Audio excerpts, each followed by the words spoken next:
મિથુન, મહત્વપૂર્ણ સમાચારથી બુલેટિનની શરૂઆત કરીએ। કેન્દ્રીય ગૃહમંત્રી અમિત શાહે વિદેશી વ્યક્તિઓના બહિષ્કારની અપીલ કરી છે। વિદેશી વસ્તુઓના બહિષ્કારની અપીલ કરી છે। માફ કરશો, સ્વદેશી અપનાવવા માટે અમિત શાહની અપીલ। વિદેશી વસ્તુઓનો બહિષ્કાર કરવાની અપીલ કરી છે। વિદેશી વસ્તુઓની ખરીદી જ નહીં કરવાનો સંકલ્પ લેવા માટેની કેન્દ્રીય ગૃહમંત્રી અમિત શાહે અપીલ કરી છે।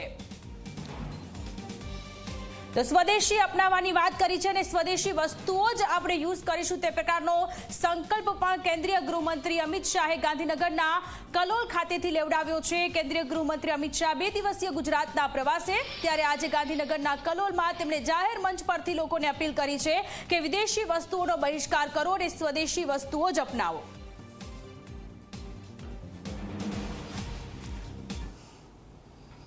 પણ નરેન્દ્રભાઈ આપણા ગુજરાતી છે એટલે કશું મફતમાં ના આપે મફતમાં આપે।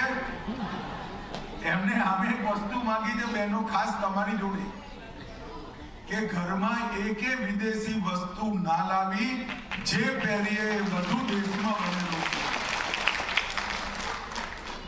આપણે આટલું કરી દઈએ, વિદેશની દરેક વસ્તુનો બહિષ્કાર કરી સ્વદેશી અપનાવીએ તો મિત્રો દેશની અંદર રોજગારીના અનેક તકો ઊભા થાય અને આપણું અર્થતંત્ર દુનિયાનું 3જા નંબરનું અર્થતંત્ર બની જાય।